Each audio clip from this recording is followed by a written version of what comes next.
What if honor chose caution instead of sacrifice? What if duty listened to instinct instead of pride? What if the Lord of Winterfell never answered the call of the Iron Throne? Welcome to What If Realm, where a single choice reshapes history. And in this altered timeline, the Raven arrives at Winterfell bearing King Robert's offer of the handship. The same sealed words, heavy with expectation and memory. Yet Ned Stark does not accept immediately.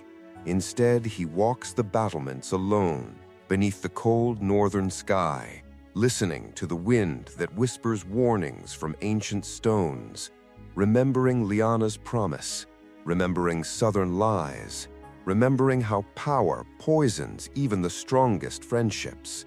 And as he watches Robb training in the yard, Sansa laughing with her direwolf, Arya chasing shadows through the corridors, Bran climbing freely without guards trailing behind him, Ned feels the fragile perfection of a life that rarely survives contact with politics. And this time he chooses to protect it rather than gamble it, sending a respectful refusal to Robert, citing the growing unrest beyond the wall and the North's responsibility to remain vigilant against unseen threats.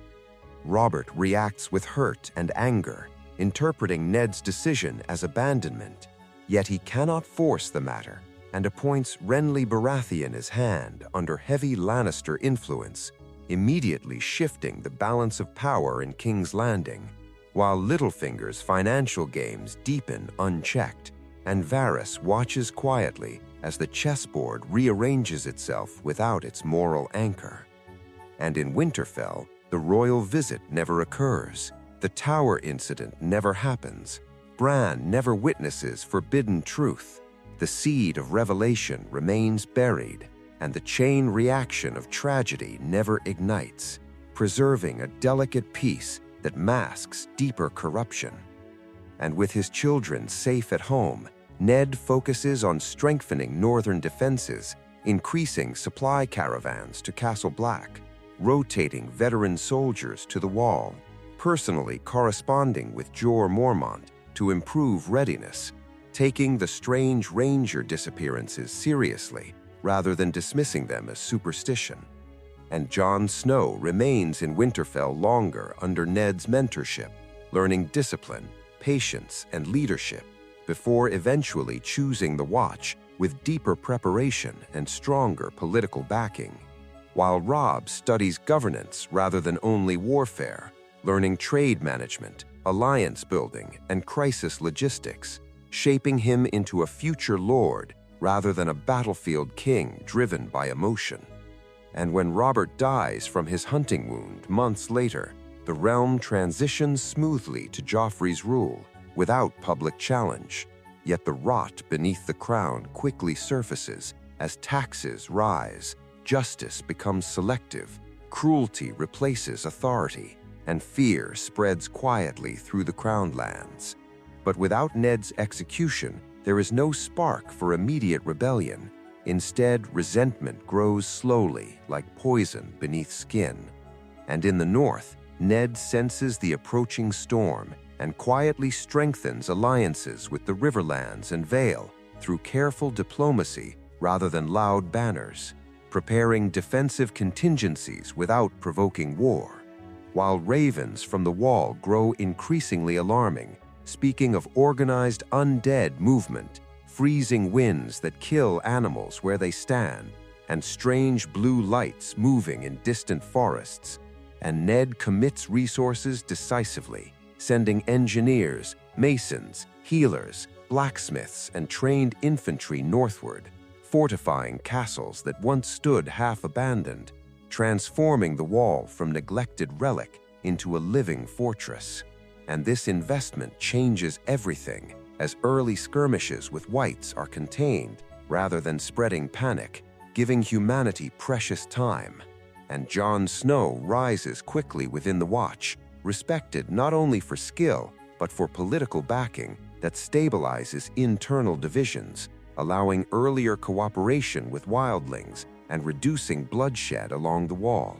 while south of the neck, the crown continues tightening its grip, provoking isolated revolts in the riverlands that are crushed brutally by Lannister forces, pushing neutral houses toward quiet resistance, but without unified leadership.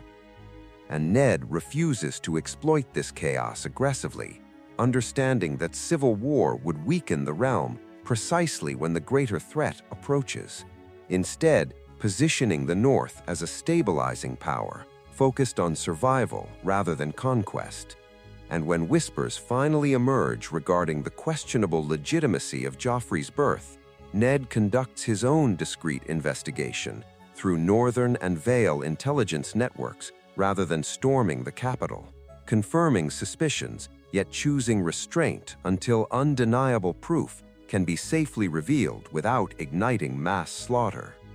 And across the narrow sea, Daenerys Targaryen's dragons grow, her army expands, and rumors of a rising conqueror reach Westeros earlier than expected. But unlike the original timeline, the Seven Kingdoms remain structurally intact without years of devastating internal war, maintaining supply routes, disciplined garrisons, and functioning administration, giving them leverage for diplomacy rather than desperation.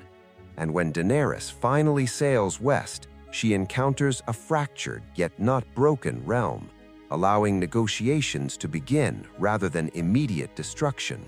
And Ned Stark travels south cautiously as an envoy rather than a prisoner or rebel, bringing intelligence about the undead threat beyond the wall and advocating alliance over conquest, convincing Daenerys through hard evidence and northern testimony that the true enemy lies in the frozen darkness rather than on the Iron Throne. And dragons fly north earlier than history ever recorded, burning advancing white formations before they reach population centers, saving thousands of lives and preventing catastrophic southern invasion, while combined forces of the Watch, northern armies, wildling allies, and dragonfire create the first true united front humanity has ever formed against extinction. And though political tensions remain unresolved between royal loyalists and reformists, the existential threat forces cooperation rather than endless bloodshed, gradually reshaping governance through survival-driven unity rather than violent revolution. And Ned Stark never becomes a martyr, but instead becomes the architect of stability, the man who proved that restraint can be more heroic than sacrifice, that sometimes the bravest act is refusing the battlefield when the war is not yet the right one, preserving his family, strengthening the realm quietly, shaping future leaders through patience rather than trauma. And Robb grows into a measured lord, capable of uniting houses without arrogance. Sansa matures safely into political intelligence rather than trauma-hardened survival. Arya trains openly rather than hiding in shadows. Bran explores his strange gifts under guidance rather than fear. And Jon fulfills his destiny with preparation rather than desperation, showing how one decision ripples across generations, proving that fate is not fixed by prophecy, but shaped by choices made in moments of quiet reflection. And as peace slowly stabilizes after the Northern War against darkness, the realm remembers not the wars that never happened, but the lives that were saved because one man listened to caution instead of pride. And as the combined armies stabilize the Northern Front and push the undead deeper into the frozen wastes, a new political reality begins forming quietly across Westeros, one not driven by banners and crowns, but by shared survival. And Ned Stark becomes an unexpected bridge between old rivalries, using his reputation for honesty to mediate disputes between Southern commanders who once would have slaughtered each other over pride, guiding resource distribution fairly, ensuring that Dragonfire deployments prioritize civilian safety rather than political intimidation, reinforcing his belief that power exists to protect rather than dominate.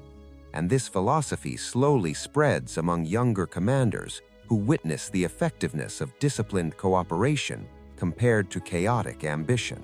And Daenerys herself evolves under this environment, witnessing firsthand the loyalty the North commands, not through fear but trust, shaping her rule toward responsibility rather than conquest. And although her dragons remain symbols of overwhelming power, they become instruments of defense rather than terror, altering her legacy profoundly. And as the undead threat weakens over successive campaigns, attention slowly returns to governance, reconstruction, and the unresolved legitimacy of the Iron Throne, where Joffrey's increasingly erratic cruelty has destabilized the capital further, sparking underground resistance movements among merchants, faith groups, and minor lords, creating pressure for reform that cannot